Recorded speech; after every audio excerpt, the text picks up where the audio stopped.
The scripture for today's message is James chapter 1 verses 5 through 8. But if any of you lacks wisdom, let him ask of God, who gives to all generously without reproach, and it will be given to him. But he must ask in faith without any doubting. For the one who doubts is like the surf of the sea, driven and tossed by the wind.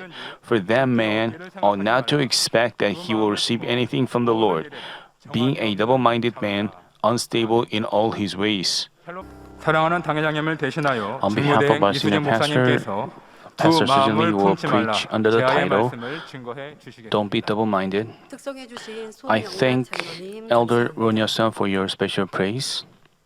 Let me introduce the flower offering today. It's offered by the family of Senior Deaconess Jinyoung Lee. We give thanks and glory to Father God who led my family to Manmin Church and blessed us with answers of blessing and financial blessings. When I suffered from neuralgia, after receiving the handkerchief of prayer from acting senior pastor, pain disappeared, and I am grateful for this. Even in the COVID situation, my husband Deacon Bong Gok Cho is being blessed in his business, and my daughter is also blessed in her business. Most of all, I'm grateful that Father God made my family take the lead in spreading the gospel in the city of Icheon, so we can serve many souls of Icheon with love. Hoping that all my members run towards New Jerusalem forcefully, we are offering up these flowers. Among the testimonies from our Manmin members, even amidst the pandemic, many of them confess that they have been blessed in their families or in businesses. Hearing this, I'm so happy. As you live by the words, even while the world is suffering, just because you live by the words, you live in peace and His protection. Thank you. I hope you keep such faith in your life. We have a lot of God's grace. This year,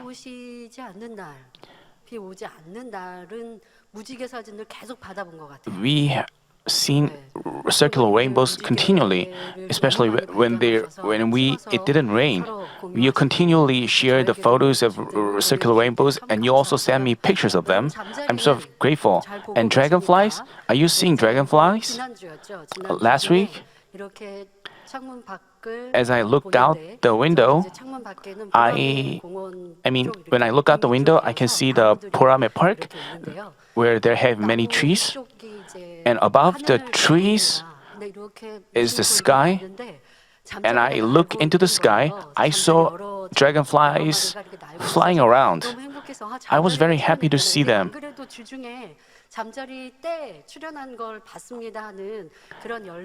Recently, I heard people saying they've seen the swarms of dragonflies, and Father God shown His presence through this. I also saw dragonflies because I don't walk out. I only thought the dragonflies must be flying around, but I saw them with my own eyes, and I was so happy. And so thankfully, God let him see many swarms of dragonflies. So I called one of the security guards, and I told him to go up to the rooftop and take pictures of the dragonflies. And when he went up, the dragonflies had already flown by. But anyway, I was very thankful. Just like any other year, Father God is sending us to dragonflies, especially in the summer, so our members can see them and take pictures of them. Because we don't walk out as often as before, we can also have the dragonflies sit on our bodies and take pictures of them and send them to the church so that we can share grace together. I think you have seen.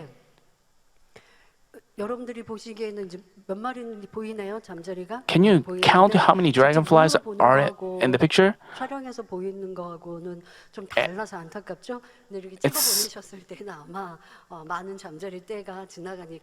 And this was taken when the dragonflies had already flown by.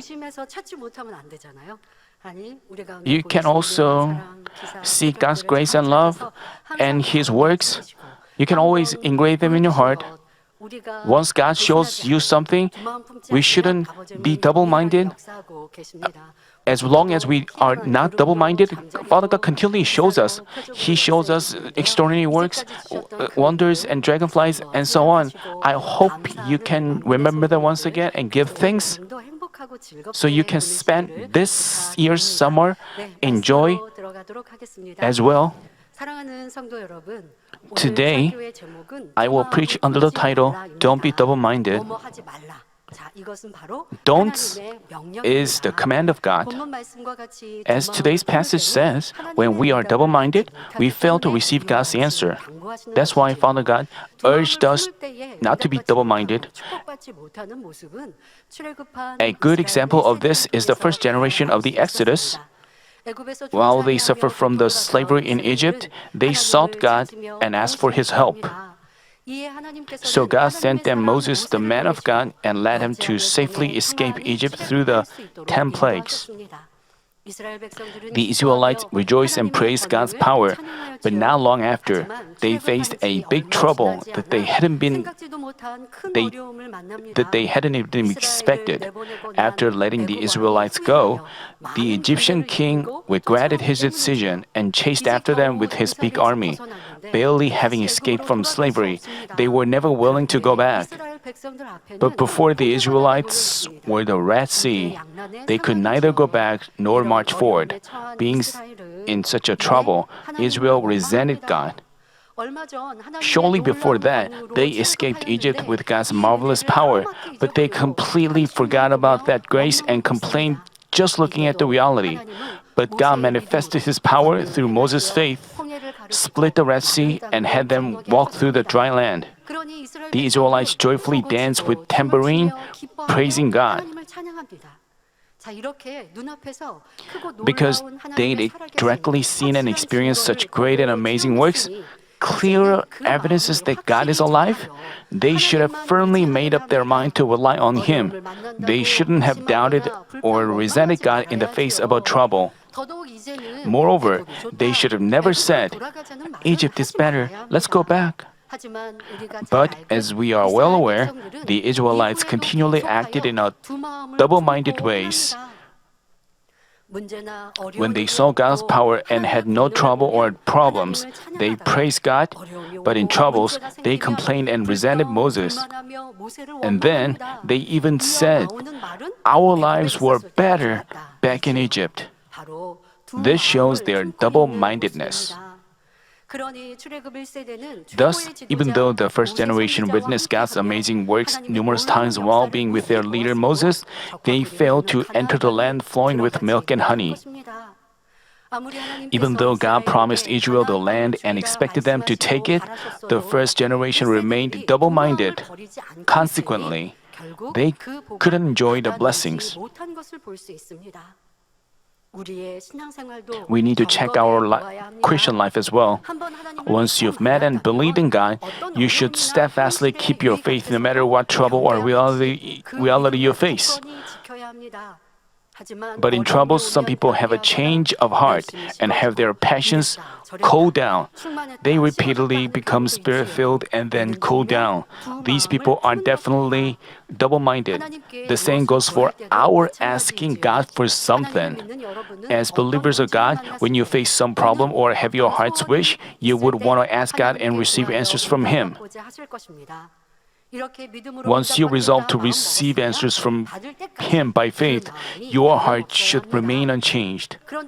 Let's say you've made up your mind and asked God, but contrary to your expectation, you have no answer. Then you think, it would have been simple if I had involved worldly ways. Should I try another way at least from now on? If you put one foot on God and the other on the world like this, you cannot receive what you ask of God. Then, if you involved worldly ways, would problems be solved easily? Mostly, they wouldn't. What's the outcome of such double-mindedness? You don't get anything after all. If you are God's children, shouldn't you ask God only and receive whatever you ask of Him? You should lead a genuine Christian life of meeting and experiencing Him. I hope that you will learn the secrets to receiving answers from today's message.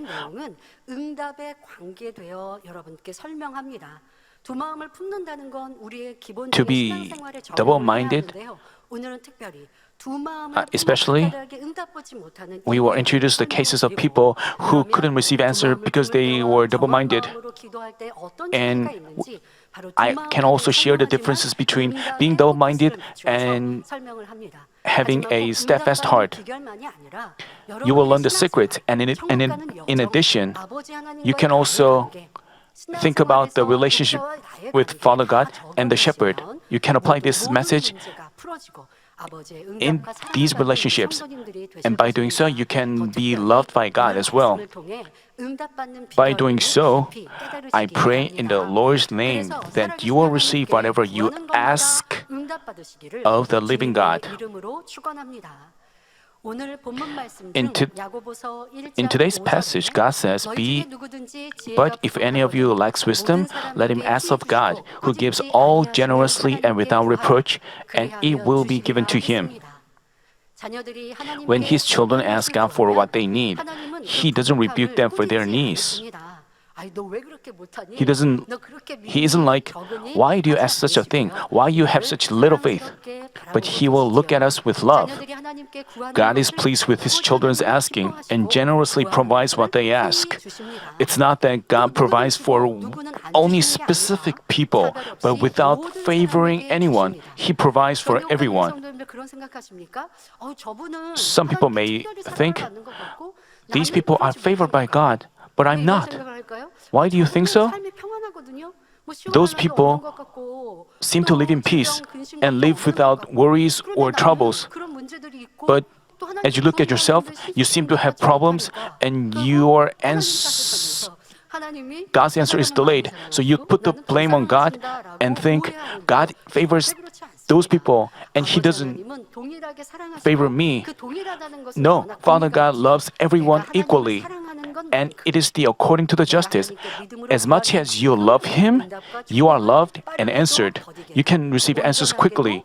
Accordingly, there are differences according to his justice. It depends on how we act before him. Father God does not unconditionally give everything to one person. You have to remember this. I hope you realize why God's answer has been delayed and why you are without his answers. During the pandemic, some people testify about the blessings they receive from God, but you don't. But you shouldn't think they are lying. Is the church exaggerating their blessings? You have to know that we never make up stories. You shouldn't judge or condemn. We, once in a month, we replay the previous messages because so GCN replays because we cannot, regrettably, once a month we replay because due to the lack of manpower, due to such a situation, we replay the previous testimonies. It's not that we don't have testimonies. It's because of the lack of manpower. We never make up stories. We cannot share all of the testimonies. But anyway, you are envious of other people receiving blessings. You shouldn't judge or condemn them. Father God is blessing them.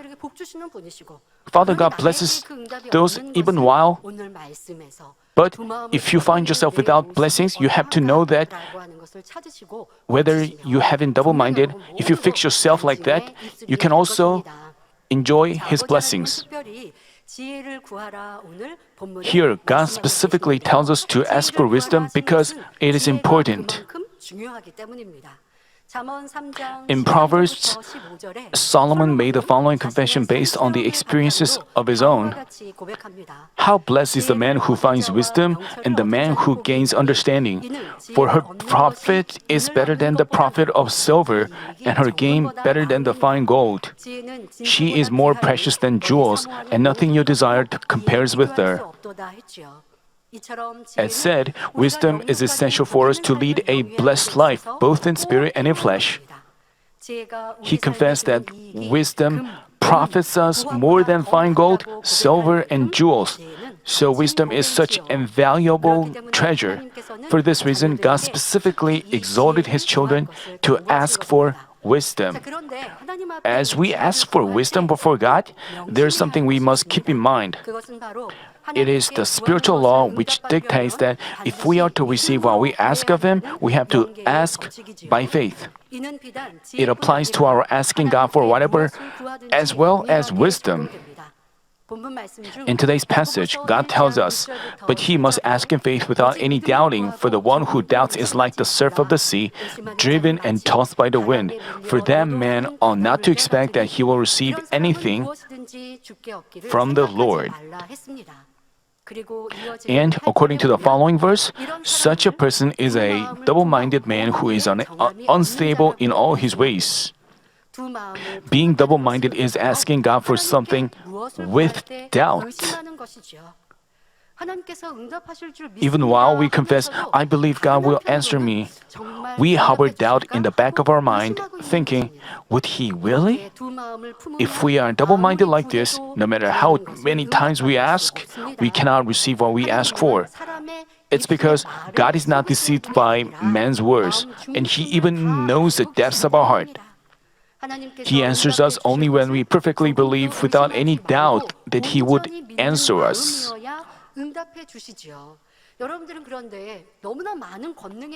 But you have seen and witnessed many works of God's power, and we have made faith of them. But whether it is true faith or not, we should have made them our true faith. We have so many things and made knowledge-based faith, but that's not true faith. Even though we have such faith, we have misconceived that we had true faith. It's like, I will explain about this later on. People who doubt, you shouldn't think you have nothing to do with those who have doubts.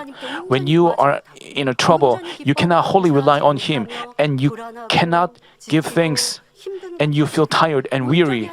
This itself proves that you are not entirely relying on God, and that means you are doubting Him. We have to realize this and figure out figure that fleshly thoughts give us doubt, and we have to root them out. Only then can we have a steadfast heart and receive anything we ask of Him. But while you are double-minded, if you face a trouble, you have doubts. That's why you couldn't receive answer. But you shouldn't say, "How come God does not answer me?" So when you hear the words of God, you should make your faith into true faith through this. You have to make a discernment.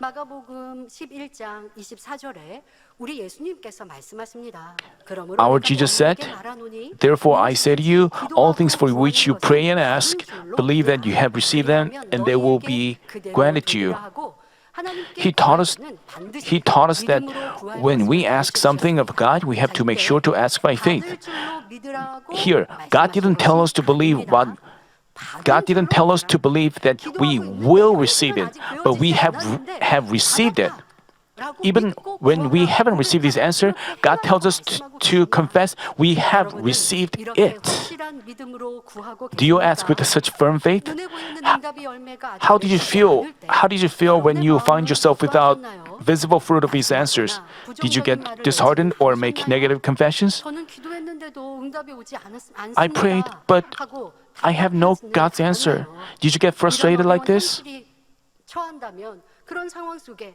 While we are in this situation, have you steadfastly asked with true faith? I want you to examine carefully whether God's answer has been delayed due to your double-mindedness. By the way, if you don't know correctly what it is to ask with faith, you may misconceive that you've asked with faith, even though you haven't. Here, faith refers to true faith with which you have no doubt at all. We've learned that there are two kinds of faith, true faith and knowledge-based faith. In other words, they are spiritual faith and fleshly faith, and living faith and dead faith. With true faith, you believe in God the Creator and our Lord, Jesus Christ, from the depths of your heart. But knowledge-based faith refers to the state where you've learned about God and think you believe in Him, but don't believe truly from your heart. You know that God is Almighty, God exists for Himself, and He is the author of the Bible, and He is our Father. You know these facts, and you confess them. But just knowing them and believing from your heart are different.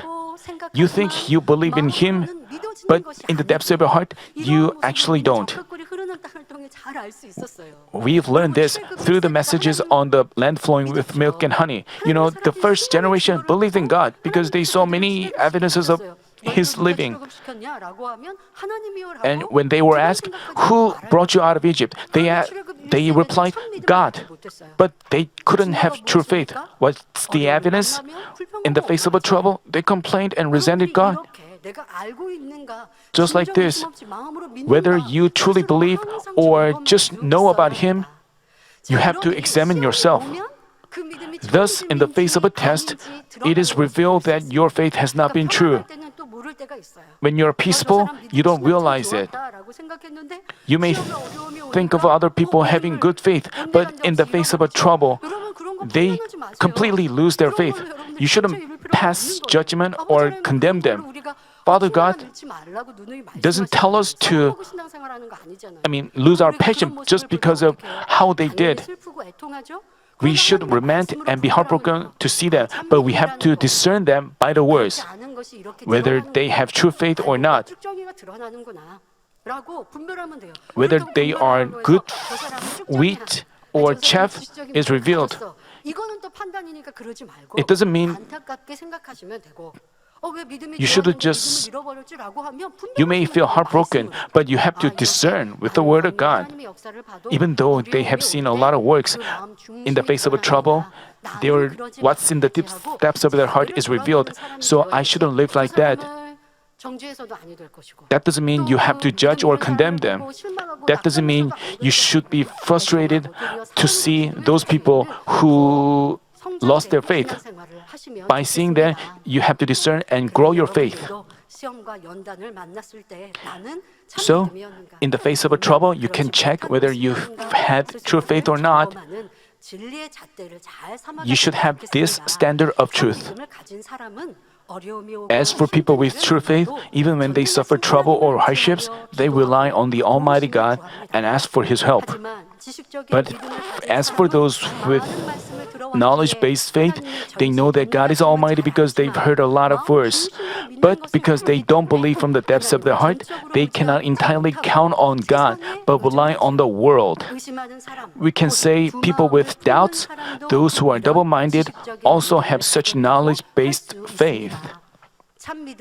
Asking with true faith distinctly differs from asking with knowledge-based faith in its process and outcome. As I explained how they are different, I want you to carefully examine your heart. If you find yourself having been double-minded, I urge you to ask with a determined heart and true faith so that you can quickly receive His answer. Let this message not be limited to your answers, but you have to apply it in many areas. And with this message, you should check whether you have true faith or not. If you ask with true faith, first, I just talked about if you ask with true faith, first, your heart is at peace no matter the situation. As you believe from your heart that the Almighty God can resolve any hardships or problems no matter what they are, you can be at peace. That doesn't mean whenever you are in trouble, you should just rejoice. In the face of a trouble, you have to examine yourself, lower yourself, and silently pray to figure out God's will. You should show such humble attitude, but you shouldn't complain and get weary and have put on a concerned face. You may think that person has a good faith and so he doesn't have any trouble. And it looks like God favors that person because he is without any trouble. You shouldn't think that way. Because he has faith, he has true faith. Even in the trouble, he looks peaceful. You may think about other people because their family is evangelized, he is peaceful and he always looks peaceful. But you have to think, it's not that they have no trouble. Even though they are facing trouble, they don't lose their faith and joy. And they don't complain because they have true faith. That's why they maintain their peace even in the face of a trouble. But what about those people who are double-minded? They are alarmed and nervous, so they complain and take a break from praying.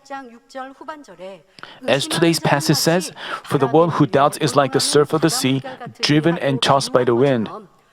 When wind blows, namely when trials and tribulations come, their heart is quick to waver. You know this yourselves. We've learned the messages on the land flowing with milk and honey. You have to set a standard based on that. When you are in trouble, you have to check whether you are in peace, whether you hold on to God and march with faith. This is the kind of faith that God wants from us. That's why we are cultivated here. When we are peaceful, we don't know about ourselves. When we are in peace, it looks like we all have good, strong faith. But in the face of a trial, truth is revealed. By looking at our current situation, we know this well. Those people are like the ship swayed in the midst of a storm.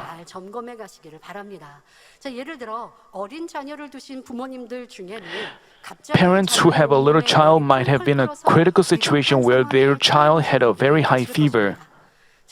When their child is sick, parents become so heartbroken that it would be better to be sick on his behalf. I know that most of you would rely on God in such a situation. You would look for things to repent, and have your child receive the recorded prayer for the sick or handkerchief prayer. Let's say your child's fever gets even higher, even as you rely on God like this. It will be a different story. Even so, if you rely on God with true faith, you wouldn't waver. Rather, you would give thanks, thinking, this is a blessing. You've heard of Senior Pastor's confession. Before he founded this church, when he was attending a seminary, three of his daughters were in an accident. As for me, I collapsed. I also had a brain injury. Doctors said that I would become, and also Pastor Mi Kyung Lee was stricken by dermatitis all over her body. And Pastor Mi Kyung Lee, she was also hit by a car. But none of us relied on hospitals or medical treatment. But Mrs. Bong Lim Lee looked back on herself and repented and received Senior Pastor's prayer, and all of us were healed completely. We were in a life or death situation, but Senior Pastor and Mrs. Bong Lim relied on God in prayer. Even after one day or two, the situation remained the same. So one of our relatives said, "You are killing your daughter. You have to take her to the hospital." They were concerned, so concerned of us. Even Senior Pastor and Mrs. Bong Lim heard such words. They didn't waver because they believed that God would revive raise a person from the dead. They were not concerned like, what if they don't wake up? What if they have after effects? They have no doubts. Even as time went by, they unchangingly committed things to God in prayer. So, after all, Father God completely healed us. This is true faith. But what about knowledge-based faith? Let's say your child is healed of high fever completely after receiving prayer once. But what if his fever gets higher? People with fleshly thoughts become concerned and anxious. And they even think, I pray with faith, but how come God heals my child? This itself demonstrates that you haven't asked with true faith. I want you to carefully examine your heart, remembering how you acted in such situations. You may have your own situation, but I cannot.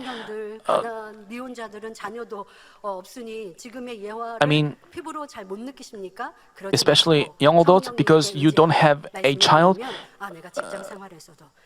I mean, you can also think about your work life in your workplace, especially when a person gives you a hard time.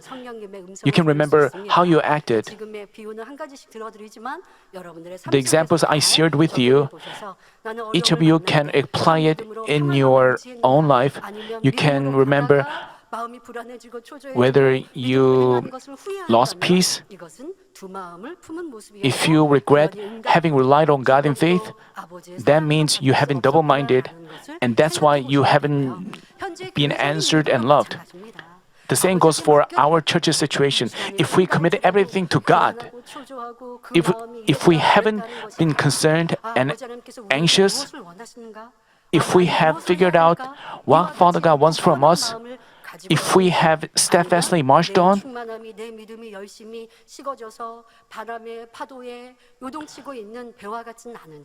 you have to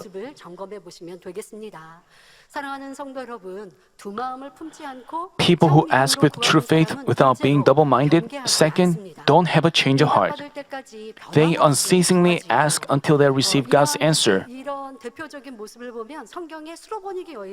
The good example of this is the woman from Syrophoenicia. She came before Jesus, but Jesus considered her a dog. Even so, the woman was not double-minded and she wasn't frustrated because she believed that only Jesus could resolve her problem. She didn't go back. Rather, she humbled and lowered herself and asked him to the end. This is true faith that Father God wants from us. But those who ask while being double-minded mostly have a change of heart if the answer is delayed or things don't go as they expect. Let's say you vow to pray for some period for a certain goal, but they break it halfway through. They modify or lower their goal. They should realize how much they lack trust in God. In waiting for God's answer, most people want to receive it soon after they ask. They also want Him to answer them the way they desire. They specifically ask God for this and that. But Father God considers each person's measure of faith, his justice, and other various conditions and answers them with the best things at the most appropriate time. Thus, when and how God gives answers differs by person. For example, in healing the sick, Jesus involved a slightly different way for each case. As for the woman who had suffered from a hemorrhage for 12 years, she was healed immediately after she touched Jesus' cloak. But it was a little different when Jesus met 10 lepers while passing between Samaria and Galilee. Jesus didn't lay his hands on them, neither did he touch their body. He just told them to go show themselves to the priests. While they hadn't been healed yet, they were told to go to the priests. The reason that Jesus said so was that, if people became leprous, they had to be driven out from their town and they have to live in isolation. And so if they were healed, they have to go to the priest and confirm their healing. After that, they were allowed to go back to their town.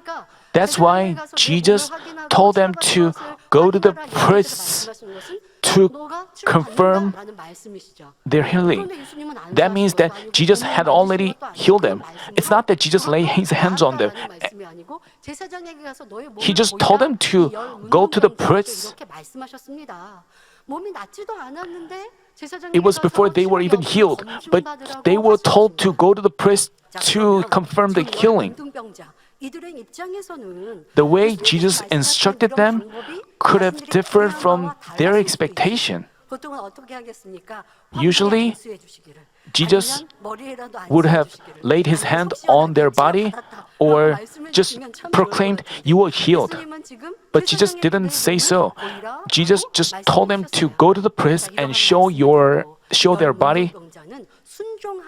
Yet the 10 lepers obeyed and went. Then what happened as a result? All of them were healed on the way to go to the priests. They went in obedience to the word. They didn't have doubts or change of heart in the middle. If they had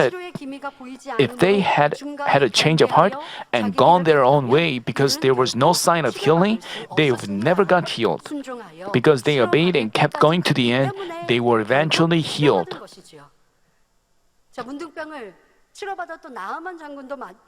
Remember General Naaman, who was healed of leprosy.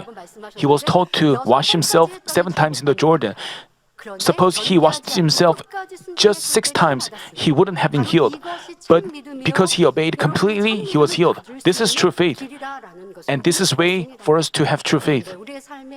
But what about our life? We have a lot of change of heart. You have to fix those areas where you have change of heart. As you ask with faith, you can also meet such situations. Let's say you urgently need a large sum of money, so you earnestly pray to God. But without God's answer, the due date has come close and you have 1 day left. Then, if you think, how come God hasn't answered me, and become disheartened, that means you've had a change of heart. If you indeed ask with faith, God would miraculously answer you, even when you have only 1 minute left before the due time. But because you have a change of heart in the middle and fail to show true faith, God cannot answer you. A good example of this, I think you've heard senior pastor's experience. In the early days of this church, we have to pay our monthly rent. It's not that we had rich people as our members back at the time. We didn't even have a pulpit. We founded a church without a pulpit.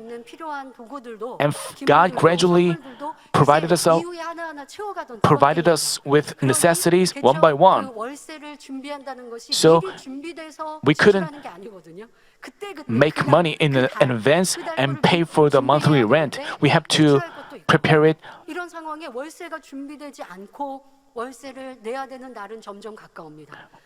The due date was coming closer and closer. We hadn't prepared the money yet. And what did senior pastor do? Did he ask his relatives for some money? Did he ask one of his church members to borrow some money to him? He didn't rely on God. He didn't rely on people, but only on God. Even if he hadn't prepared money yet, he didn't ask people for some money, but he only relied on God. But he needed that money that very day. And the due date was coming close. And what did senior pastor do? He went into the prayer room and started praying. And he prayed like he wrestled in prayer. He said, Father God, we haven't prepared yet, but we have to pay that money. Please help us. He just prayed in the prayer room. And as soon as his prayer was finished, God worked through a certain person, so he was not late for the due time. And that's how he and it's not that we did so every month of the year. Father God trained him for a few months, and after that, Father God created a situation where he didn't even need to concerned. Father God prepared everything in advance. It was to train him. It was to train him to the last minute. It's different from having no peace. The fact that we are peaceful it doesn't, before we have a great task, before we have a significant task, even if we have true faith, we are anxious. We have to lament for God's work. We have worries for God's work, so we pray more. That doesn't mean we have worries or concerns on our face. It's different from having no faith. Even if we have true faith, because of a great task laying ahead of us, something weighs down. Senior pastor has guided this church with faith. His face was always filled with joy and hope for heaven. No one could take that peace away from his face, but he was carrying great burden. So he vomited blood many years ago. He went through such times. Physically, he faced unbearable situations. In order to lead us in spirit, in order to help us not making friends with the world, he got drained of energy. He fulfilled the justice that way. He had to bear such burden. Even so, the pastor confesses that he was in peace. Without faith, such confessions would have been impossible. Even though he was in that unbearable situation, he didn't say he was tired. He always confessed in faith, Father God would be glorified after this is over. He always explains he explains that he cannot see well and his physical condition is not good. Even while he explains about his physical condition, he confessed that Father God will be glorified even more greatly. And people with faith, we also sympathize with him and pray together and march together. Because this is our reward as well. So, this is different from having no faith and being double-minded. And church workers, you should have peace of heart. And you have responsibility. But as you look towards God with faith, you can overcome the situation in faith so that you can be rewarded in heaven. especially when Father God disciplines us, when Father God makes us strong, we go through such trial. There are times when things seem to go in peace, but at other times, things are in trouble. At such times, you shouldn't be wavering, double-minded, but you should have steadfast heart.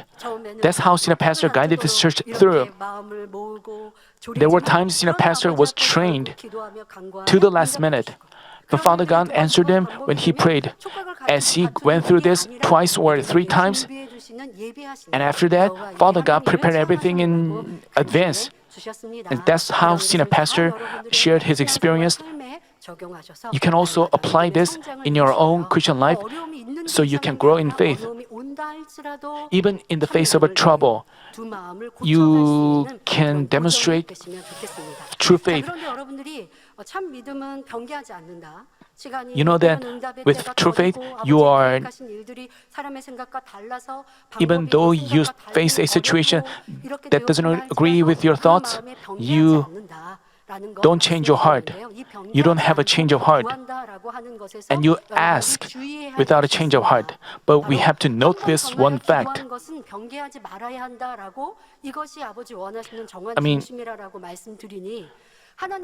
We have to note this.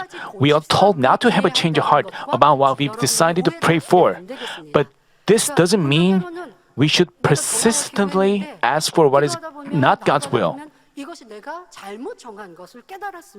We sometimes realize that what we ask is against His will. The Bible says this is the confidence which we have before Him, that if we ask anything according to His will, He hears us. While we ask without a change of heart, we have to do according to His will. Only then can we be answered. Thus, in asking God for His answer, we need wisdom by which we can discern well whether something is His will. Also, we have to note that even though we ask without a change of heart, if we do for our lust, we may not be answered.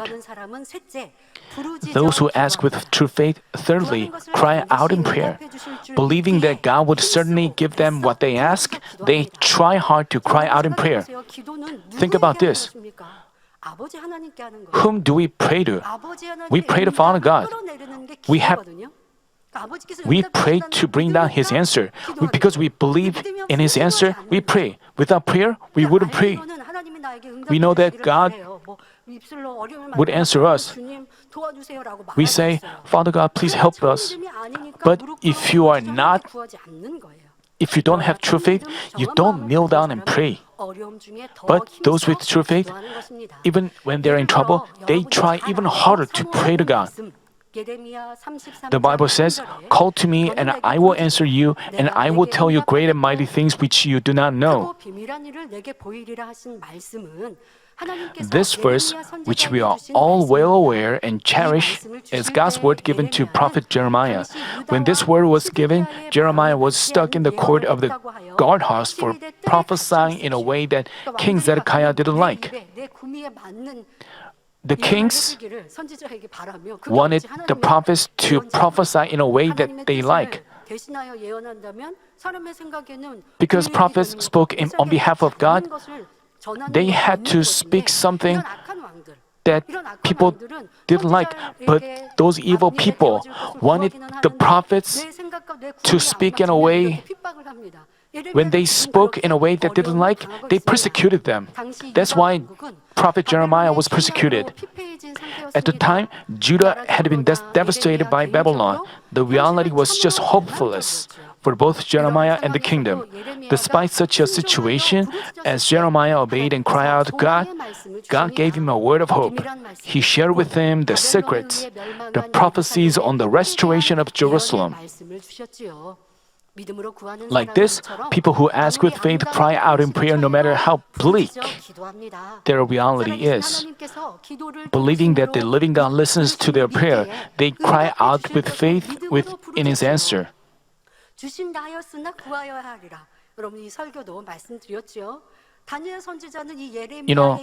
Daniel, remember the prophets of Jeremiah. So even when 이것이 참 믿음을 갖고 정한 중심을 가진 응답받는 사람의 모습이라는 것입니다. 여러분 어렵고 힘들 때 when you are 기도할 힘이 suffering, 없어요 하시는지요? you may say, 아니면 그럴 때, I'm too tired to pray. 하나님께 더 But you have to think, 나아가는 때다. this is the right time for me to 기도하지 come 못하고 before God. 합당하지 못한 것을 회개하고 And you have to 무릎 repent 꿇었는지 of 우리를 your- 돌아보시면 좋겠습니다. 소경 바디메오도 예수님이 The blind man Bartimaeus also called out with a loud voice, Jesus, son of David, have mercy on me. 큰 소리로 He called out with a loud voice. Being convinced that Jesus would heal him, he just cried out, not relented by the people deterring him. As Bartimaeus called out, people deterred him, saying, "Be quiet." But the beggar, the blind man cried all the more loudly. He didn't care what people said. He didn't care how people persecuted him because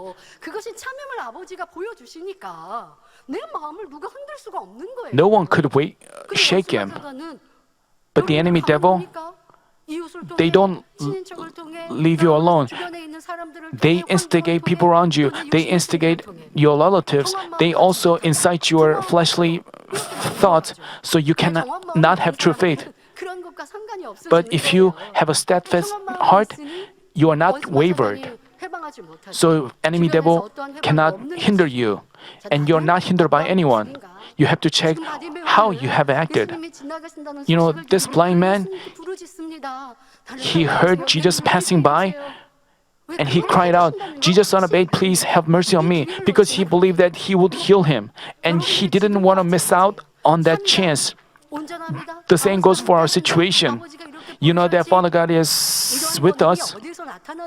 You know that once you've made up your mind, you have to do, you shouldn't waver. Father God answers those people and blesses them.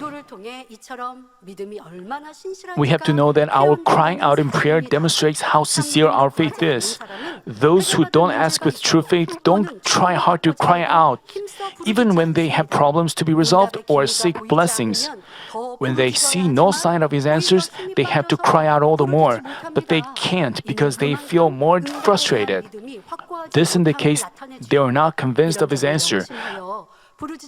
I hope that you keep this in mind, demonstrate true faith by crying out in prayer, and receive whatever you ask of Him. So far, we've gone over the differences between asking with true faith and asking while being double-minded. Then, how can we pray with true faith without being double-minded? Anyone who seeks God's answer would want to ask with true faith without doubting. But those of you who have experiences about this can tell it's not that easy. It's not that easy to have true faith. Even if you try not to have doubts, you get doubtful or have a change of heart in the middle. None of us would want to lose peace. Even so, we are filled with concerns and worries. Sometimes we fail to cry out in prayer. The reason is, true faith, namely spiritual faith, is not given just because you want it. You can have it only when God gives it to you. And you need to go through a series of processes to gain true faith. Then, how can we have God give us true faith? First, we need a resolution to rely on God alone. When we have issues to be resolved or have our heart's wishes, we need firm resolve to ask God alone for all what we need. Even though you have doubts or face temptations of the world, you should sternly drive them out and steadfastly rely on God alone. You need that resolve to rely on God alone. 어려움이고 힘듦이 와도 하나님을 의지한다라는 여러분들의 모습입니다. 사실 힘들고 어려우면 Actually, when you are suffering, you get tired and weary. 기도할 힘도 없어요라고 얘기하는 You are too tired to pray. This is flesh. Even so, 그러니까 기도하는 거 이게 믿음이에요. nevertheless, you pray. This is faith. That way you are given spiritual faith. And how you should pray? It's not that you just say, I need this, I need that.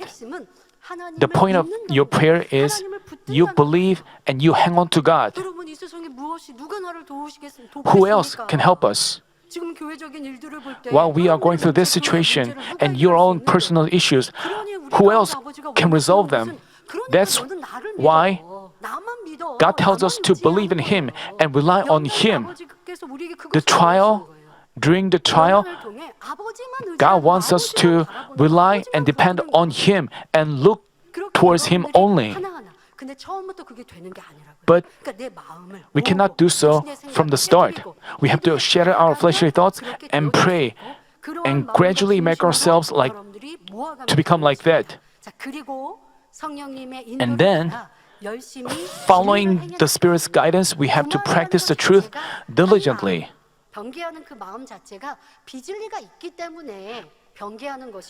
We have a change of heart because we have untruth. So, relying on the Holy Spirit, we have to change ourselves into. And finally, we can have a steadfast heart, and we don't have a change of heart. Once we realize how we can please God during sermons or prayer, we should try hard to put that into action. Of course, even as you try like this, God's answer may not come as quickly as you desire. You may say, I'm praying hard, but why is God's answer delayed? Do you think so? I've prayed diligently. Even when senior pastor is not around, I've looked toward, but why our answer is being delayed? You shouldn't have complaints like that. Listen to this. If you ask with faith, but still your answer is delayed, but God definitely pays you back in any way.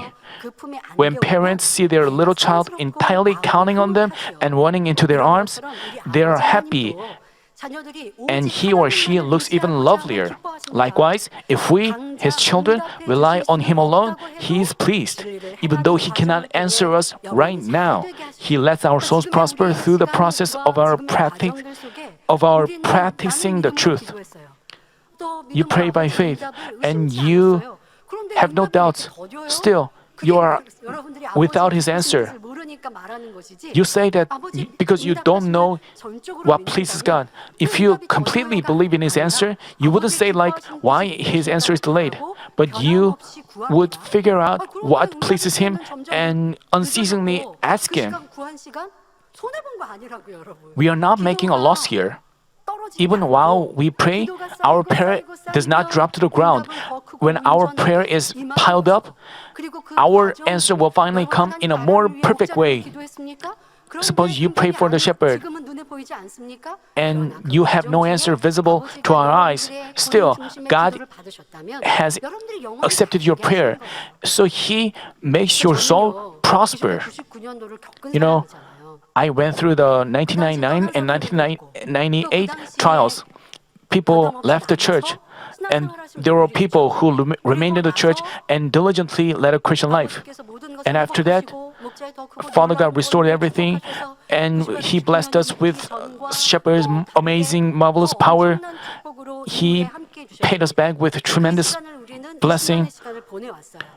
And 20 years passed, and before this trial came, we were at a maximum. But as we go through this trial, we realize that everything was by the shepherd's fulfillment of justice. But as we go through this time, as I shared this earlier, but we have to know that human cultivation is our one-on-one relationship with God. Whether we have true faith, it is revealed through our trial. And Father God demands that we demonstrate our individual faith.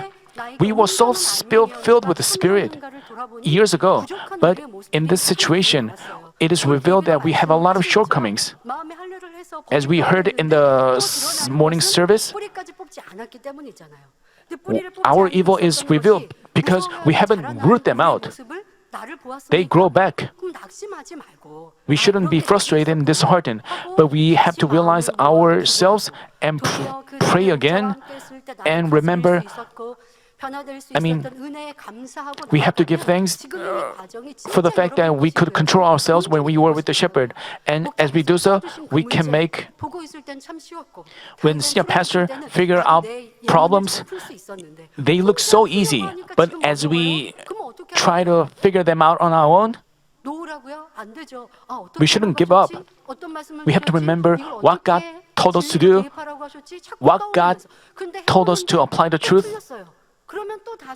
We get the answer wrong. Even after that, we have to keep trying. As you keep trying, you can master it. So you can become spiritual warriors. If we are continually guided by someone, we cannot make ourselves spiritual warriors ourselves. We are told to love our enemies. We are told to cover up our other transgressions.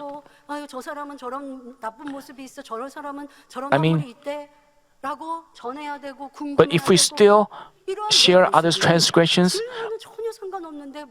we are far from the truth. Even though we have heard a lot of words of truth, we live like that. How can you have true faith? Being so, how can we become God's true children? By acting like that. So as we look at our shortcomings, still, this process is essential. We've seen other people having a lot of greedy, having a lot of gossiping. When we senior pastor was around us, we didn't do so. But in this situation, what's deep in our heart is revealed. As these things are revealed, we can look at ourselves and pray for His kingdom and pray for the shepherd.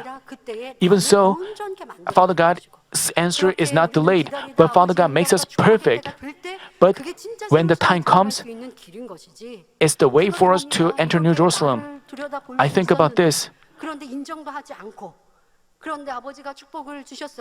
Let's say, if you don't truly look back on yourself and Father God blesses you again, remember how Job was blessed after his trial. After we went through the 99 and 99A trial, the blessings were on a different scale. But if we don't admit ourselves, we would cover up ourselves. We wouldn't realize about ourselves even after God's blessing comes. So we cannot qualify ourselves to enter New Jerusalem. So this trial should be our last one. You have to look at ourselves in detail and discover those roots of evil, hatred, envy, and judging and condemning hearts. You have to carefully look at them, discover them, and cast them away. And Father God wants to answer you after these things are done.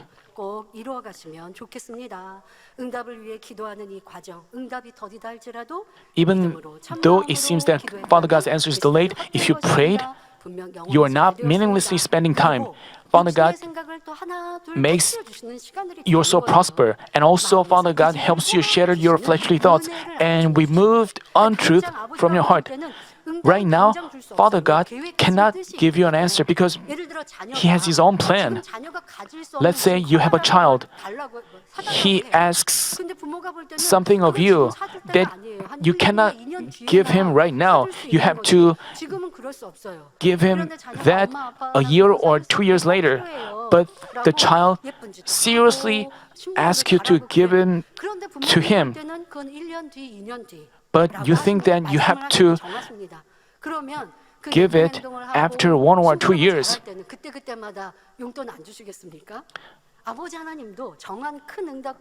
The same way, Father God has His own timeline. He has to give us the answer later on. that doesn't mean He does not answer us.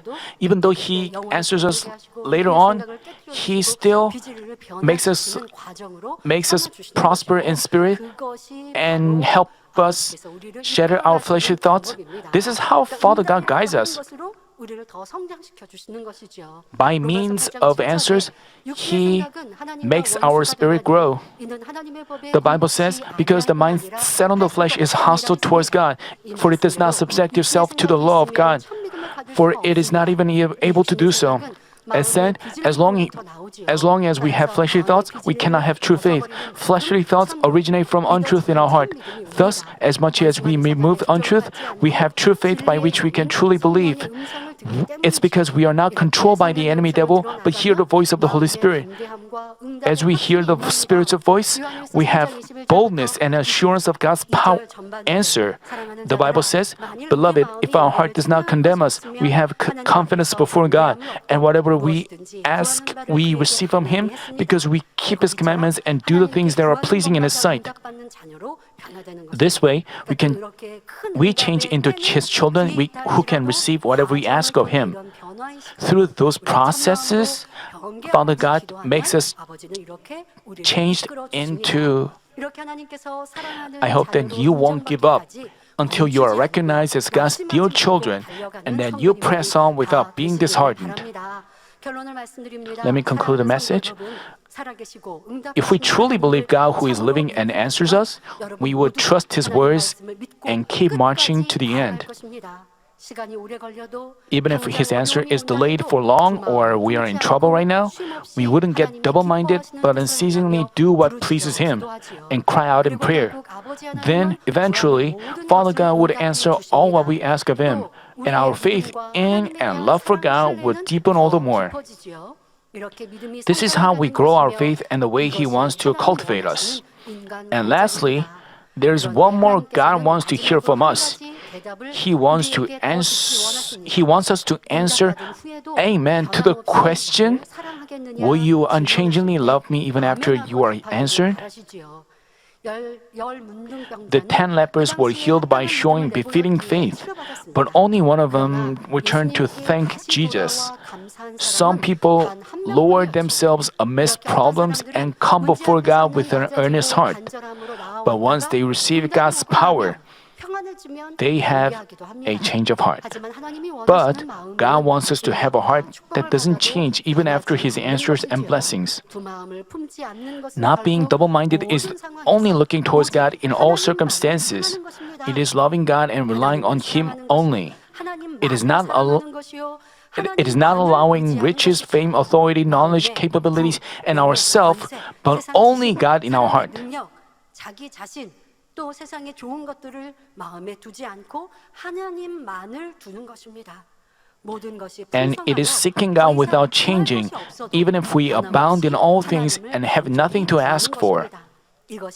I pray in our Lord's name that all of you offer this kind of love to God so you can enjoy His love and blessings in which you receive whatever you ask for. 구하는 것마다 모두 주시는 사랑과 축복을 받아 누리시기를 주님의 이름으로 축원합니다. 말씀 상고하시면서 Let us reflect on today's message in our prayer. 아버지 하나님, 오늘은 두 마음을 품지 말라라는 말씀을 전하여 기도하옵나이다. 아멘. 영상을 통하여 당회장님의 환자를 위한 기도를 받으실 It's time to receive the senior pastor's prayer for the sick. If you are sick, please lay your hands on your sick part. If you are not sick, please lay your hands on your chest and receive the prayer for your heart's desire. Hallelujah, Almighty Father God of love, please lay your hands on all believers who are receiving this prayer now. Show your works that transcend time and space on those who are receiving this prayer through GCN, internet, and satellite TV in branch churches and local sanctuaries, and all other children of God around the world. Give them the faith to believe from heart, drive away negative thoughts and doubts, and drive away all tests and trials. From head to toe, all entrails, joints and nerves and tissues and cells, whatever the sick part may be, burn them with the fire of the Holy Spirit and the original light.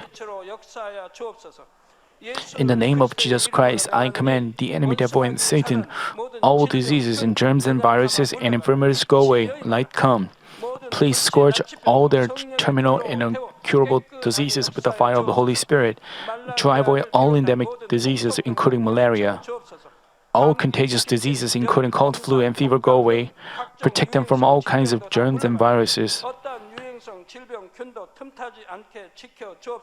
Heal them of all stomach, lung, liver, breast, urine, and intestinal cancers, AIDS, leukemia, cerebral apoplexy, high and low blood pressure, diabetes, thyroid problems, and heart, lung, and women's diseases, and all inflammations go away.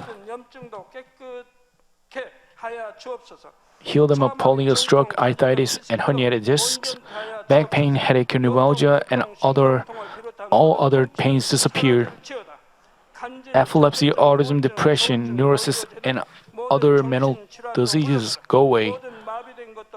Let the eyes see well, let the ears hear well, let the blind come to see, the deaf hear, and the mute to speak. Heal them of after effects of all kinds of accidents, fix their broken bones, restore them from burns, let the heat and burning sensation go away.